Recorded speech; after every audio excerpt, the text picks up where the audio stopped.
Kasus korupsi yang melibatkan Gubernur Papua Nonaktif Lukas NMB melalui jalan yang berliku. Drama penangkapan, pembantaran ke rumah sakit, hingga penetapan tersangka terhadap Lukas NMB yang berlapis menjadi catatan kelam pengusutan kasus korupsi di tanah Papua. Pengungkapan kasus dugaan korupsi yang menjerat Gubernur Papua Nonaktif Lukas NMB diwarnai drama. Lukas yang telah ditetapkan sebagai tersangka sempat enggan menjalani proses hukum dan menolak pemanggilan penyidik KPK untuk diperiksa di Jakarta. Alih-alih menjalani proses hukum dengan baik, Lukas NMB memilih menggerakkan ribuan pendukungnya untuk berjaga di sekitar kediamannya di Jayapura, Papua. Berbagai pendekatan pun dilakukan, termasuk dengan melibatkan tokoh-tokoh Papua agar mendesak Lukas NMB menjalani proses hukum. Bahkan Ketua KPK Firly Bahuri sempat menemui Lukas NMB di kediamannya. Namun Lukas tak kunjung bersedia menjalani proses hukum. Dugaan korupsi Lukas NMB ini meliputi alokasi janggal anggaran untuk pimpinan pemerintah Provinsi Papua serta adanya penyelewengan dana Pekan Olahraga Nasional.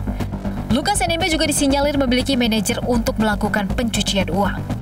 Pusat Pelaporan dan Analisis Transaksi Keuangan atau PPATK juga mendapati 12 aliran janggal yang dilakukan Lukas NMB yang bernilai hingga ratusan miliar rupiah. Beberapa aliran dana mencurigakan tersebut dilakukan setor tunai ke rumah judi dan juga transaksi yang dilakukan oleh anaknya.